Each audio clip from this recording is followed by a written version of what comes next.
On the evening of November 15th, with little warning, an illegal tenement crumpled into a heap in eastern New Delhi. Over 70 residents, mostly rural migrant workers, were crushed to death. Manoj Sarkar was inside the building. It sounded like rain, and then suddenly everything came down. The concrete ceiling fell on me.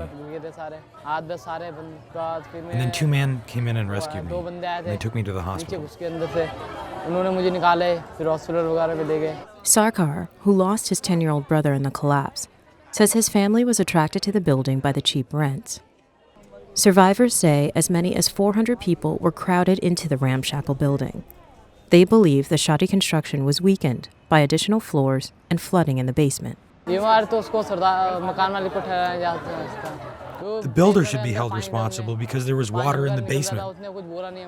And he didn't warn us and tell us to evacuate. And he kept constructing more floors. Illegal buildings are mushrooming all over the impoverished neighborhoods of New Delhi. As millions of Indians have moved to the cities for work, housing construction has not kept pace with the growing demand. Desperate for shelter, migrants are willing to live in hastily constructed and dangerously overcrowded housing as long as it's cheap, while corrupt and greedy landlords risk hundreds of lives by ignoring building codes that are rarely enforced by the Municipal Corporation of Delhi, or MCD. This entire colony, despite the fact that it's illegal to construct more than 3 floors, is full of buildings which are 4 or 5 stories high. It's because the MCD and police have been bribed. The building's owner, Amrit Singh, was notorious for flouting building rules. Singh claims that he bribed inspectors to avoid paying penalties for adding floors to his rental buildings.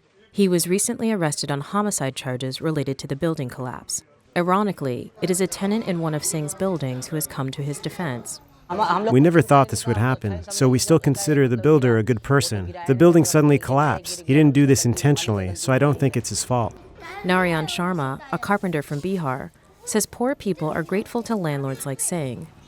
Slumlord or not, he provides one of the few affordable housing options in New Delhi. Sharma only earns a few thousand rupees, or around $175 a month. He, his wife, and 3 children used to share a single 10-foot by 10-foot room for about $50 a month. All those living in the building were laborers. Poor people used to go there to find cheap housing. If you go to the other parts of the colony, rooms are not available for rent. I tried 4, 5 times, but I didn't get a single room. But the building collapse has had a chilling effect on the housing market. Government officials are demanding investigations into illegal construction. The way unauthorized buildings are being made in Delhi, an inquiry should be made into this. Whoever comes into the light through the investigation should be punished. Officials have begun to crack down on housing violations, and tenants have been evicted from unsafe buildings.